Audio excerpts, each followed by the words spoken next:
Up next on Line TV, we have Samuel Stubbs with Cersei's exciting new library, Jordan Jones with our weekly sports updates, and me, Curtis Stevens, showing you how the weather is going to get cooler for fall. All that and more, Line TV starts now.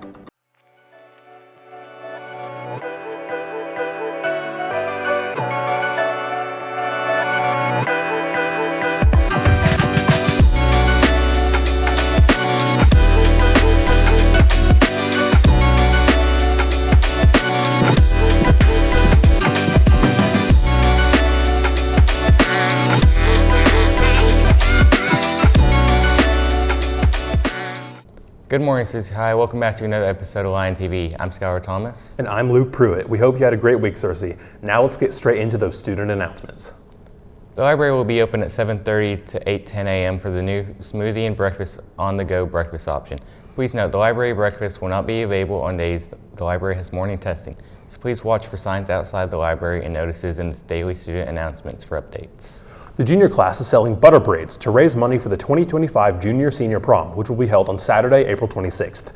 Butter braids will be on sale from Monday, October 27th to Friday, October 25th, and will be delivered before Thanksgiving in time for the holiday season. Juniors must have 3 prom points to earn a prom ticket valued at $50. The sale of 4 butter braids equals 1 point, 8 butter braids equals 2 points, and 12 butter braids equals 3 points. Any student wishing to sell butter braids online should see Ms. Nielsen or Mrs. Ferret for an account. Students may also use the order forms to collect cash and check payments. Checks should be made payable to Cersei High School. Any student who may be interested in participating in History Day, please email asimpson@cerseischools.org to hear a presentation from the state coordinator during Line Time today.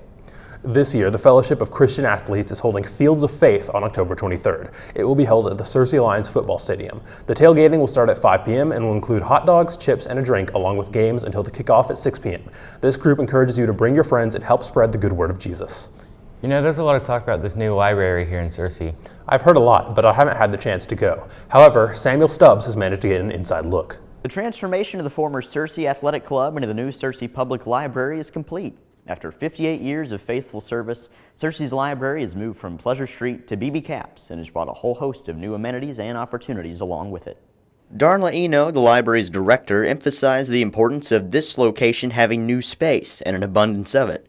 New space that can be used for activities never before possible in the old location. Well, a lot more space. It's about 3 times as much space. A lot more parking too, which was also something always a big concern where we were before. Like I said, the more space. We have a teen library. We have a we have a friend store, we have a passport office, we have a larger children's section, we have more space for the adults, we've got study rooms, meeting rooms. Because of those things, we know we're serving a lot more people. The attendance has been great, and we know that we're finally achieving something that's been a many, many years goal.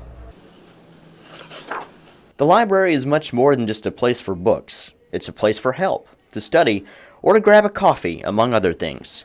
Most of our facilities last 50 years plus. The building we were in before was built in 1966, so that's 58 years. You know, quite possibly we could be here for another 5 plus decades. Even once you step outside of the doors of the library itself, the fun doesn't stop there. Well, I really love the connection to the park. It's definitely a beautiful piece of property with the 2 entities combined. It's a library in a park. The park benefits from having us here, and then we benefit from having the park. If you haven't checked out Cersei's new library yet, we encourage you to do so. You may be surprised with what you find. Now back to the news desk. Thank you, Samuel. Since it's open from 9 a.m. to 8 p.m., I'll have plenty of time to visit. The Sherwood Police Department is investigating a shooting that happened early Monday morning in the area of Landers and Trammell Road. One of the victims was transported to a local hospital and one suspect is in custody. The Sherwood Police Department says the shooting stems from the incident of road rage. Former President Donald Trump and Vice President Kamala Harris are deadlocked in the latest national NBC News poll, with Trump bolstered by Republicans coming back home to support him after last month's debate and a subsequent polling deficit, as well as by a favorable voter assessment of Trump's term as president. These are among the findings of a new survey released 3 weeks before Election Day, which also shows Harris's popularity declining compared to a month ago, after she got a big summertime boost. A massive gender gap between support for Harris and Trump and voters viewing abortion as a top motivating issue heading into the 2024 vote. Suspected partial remains of Andrew Sandy Irvin have been found by a team of National Geographic mountaineers. The magazine reported on Friday, a century after the British national lost his life. In an early attempt to summit Mount Everest, the crew, led by photographer and filmmaker Jimmy Chin, spotted the worn leather boot with a socketed foot inside sticking out of a partially melted chunk of ice on the central Rongbuk Glacier below the mountain's north face in September. Chin said that he had lifted up the sock and there was a red label that had AC Irvin stitched into it. I really like this chilly weather. What about you? Same. Let's send it over to Curtis Stevens to see if it keeps up.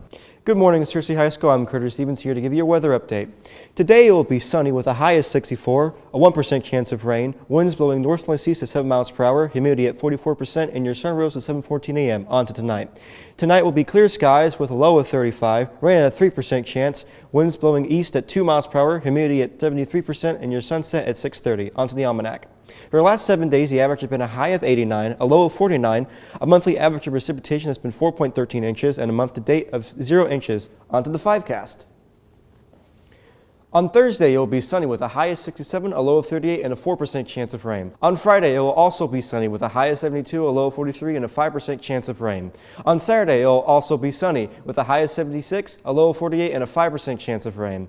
On Sunday, it will be sunny again with a high of 77, a low of 52, and an 8% chance of rain. And on Monday, it will be partly cloudy with a high of 77, a low of 57, and a 24% chance of rain.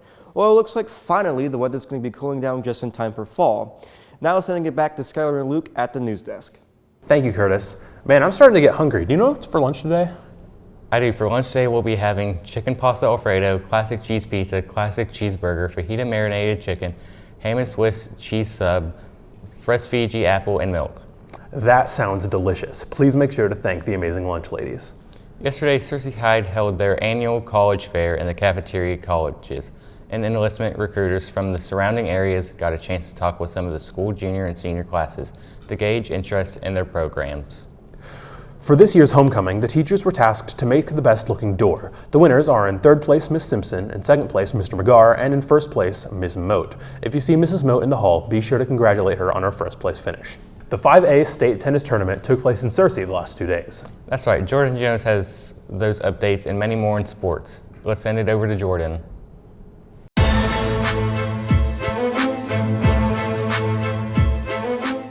Happy Wednesday, Searcy. Hope you had a great start to your short week so far, but for now, let's head into some sports updates. In local sports, the SHS football team had their homecoming game last Friday against Jacksonville, and tensions were high during the game, with both teams playing very physical on both sides of the field. The Lions would be conservative with their clock management and would outcondition the Titans to pick up the win at home 47-7. In esports Week 3, the Street Fighter 6 team has kept a hold on their undefeated record as they advance to their bye week. The Rocket League team will be dominant, climbing to number 2 in the state.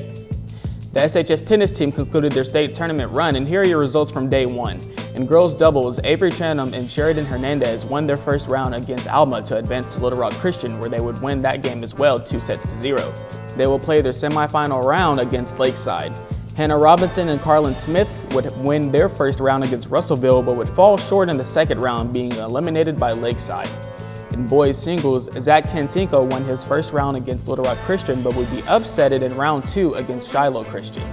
In boys doubles, Easton Jones and Luke Kilo lost their first round match against Little Rock Christian, and Carson Hernandez and Gregory Lynn won their first round match against Maumelle to advance to play against Shiloh Christian, where they won their second match of the day 2-0 to advance to the semifinal match against Valley View. The SHS volleyball team had a game last week against West Memphis where the Blue Devils picked up the win 3-0. The girls also had a game against Batesville last night, and we will cover scores for you next week.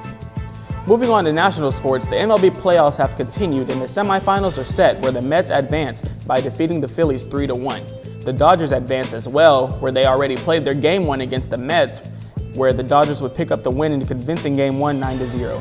The Guardians advanced to the semifinals, taking the Tigers to a game 5, where the Guardians won that game 7-3 to advance. They will play against the Yankees, where the Yankees are coming off of a 3-1 series win, where their last game they would win out in the score being 3-1. Week segment of college football wrapped up, where Texas would take on Oklahoma in the Red River rivalry, where Texas will go up in halftime 21-3, making Oklahoma question themselves about switching quarterbacks. But regardless, Texas would dominate throughout the rest of the game, winning 34-3.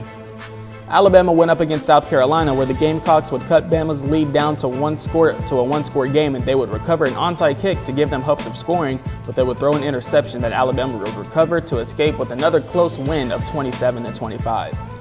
Ole Miss would take on LSU, where the game would head into overtime, and during the period, LSU would hold Ole Miss to a field goal. LSU would then score their first overtime drive, picking up the win 29-26. Ohio State would take on Oregon, where a ton of lead changes were in the favor of both teams, but in the end, Oregon would take down the Buckeyes in a thriller with a score of 32-31. Army has been impressing a lot of fans recently with another win they took last week, which included Bryson Daly having 12 carries for 126 rushing yards and 4 touchdowns. He would lead the Black Knights to a victory as well as a ranking spot, with the score being 44-10. Boise State has been a favorite all year, with their Heisman favorite Ashton Jeanty putting up incredible numbers. During their game against Hawaii, he would have 31 carries for 217 rushing yards and a touchdown for himself to lead the Broncos to another win as they took down Hawaii 28-7. USC took on Penn State at home, and USC had a decently sized lead on Penn State during the first half, but the Nittany Lions would be forced to climb back to send the game into overtime. And during the period, they would stop USC's drive, and Ryan Barker, a former walk-on, would win the game with a field goal as Penn State escapes with a win of 33-30. Well, Cersei, that's all the sports updates I have for you. Now let's send it back to the news desk with Skylar and Luke. Thanks for all those sports updates, Jordan, but unfortunately we've run out of time today. Cersei, don't forget to subscribe to our YouTube channel at Cersei High Lion TV. And to follow us on X at Lion TV, Instagram at Cersei High Lion TV, and on Facebook at Cersei High Lion TV. Signing off, I'm Luke Pruitt. And I'm Skylar Thomas. See you next week, Cersei.